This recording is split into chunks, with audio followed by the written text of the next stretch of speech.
Hello everyone, my self doctor Ruchi. I am homeopathic physician. आज हम बात करेंगे एक केस के बारे में। ये एक लेडीज़ का केस है। वो लेडीज़ मेरे पास अपनी रिपोर्ट्स लेकर आती है। उसमें उसने अल्ट्रासाउंड कराया था और उसके अंदर उसको एक सिस्ट की प्रॉब्लम आई थी। इसके अलावा उसकी यूट्रस में कुछ रेमनेंट टिश्यू बचे हुए थे। उस रिपोर्ट में ये सब आया था।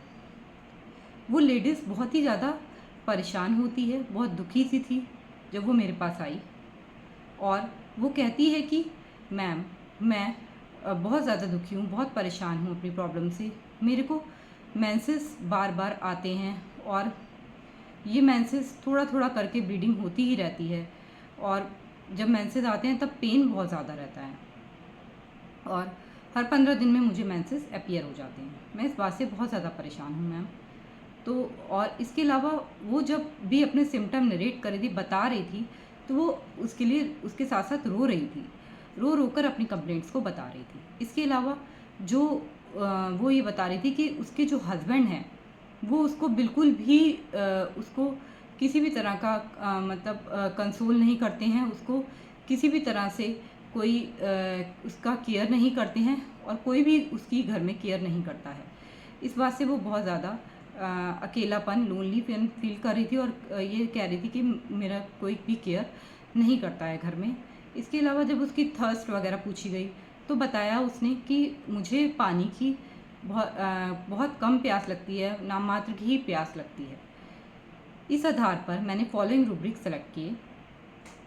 पहला, mind cares being desire to be cares, क्योंकि उसे बहुत ज़्यादा केयरिंग की नीड थी। उसे डिज़ायर थी कि उसकी कोई केयर करे, उसकी कोई ध्यान रखे, उसको इस चीज़ की डिज़ायर थी। तो इसीलिए ये रूब्रिक लिया गया, mind cares being desire to be caressed. इसके अलावा जो अगला रूब्रिक था वो माइंड कंसोलेशन एम्बुलेशन। जब मैंने उसे कंसोलेशन दी, जब मैंने उससे प्यार से बात करी तो उसे बहुत आराम लग रहा था। उस बात से वो बहुत अच्छा फील कर रही थी। तो कंसोलेशन एम्बुलेशन। इसके अलावा स्टमक थर्स्टलेस, उसके जो पानी की प्यास उसको नहीं थी तो इसलिए स्टमक चैप्टर में थर्स्टलेस रूब्रिक लिया।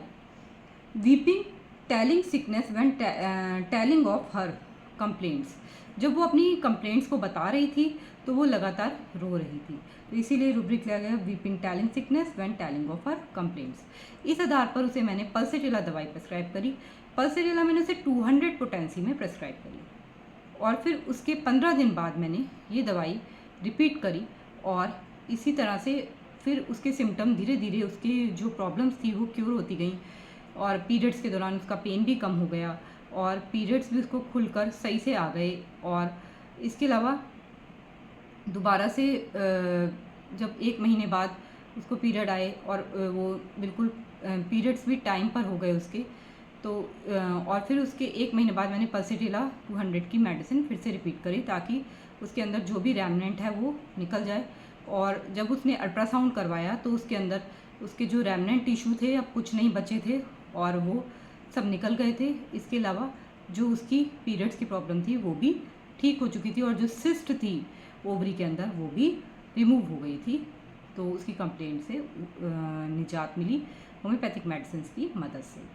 अगर आप भी हमसे किसी अपनी परेशानी से रिलेटेड, फीमेल प्रॉब्लम से रिलेटेड संपर्क करना चाहते हैं तो ऑनलाइन वे से दिए गए नंबर पर संपर्क कर सकते हैं। धन्यवाद।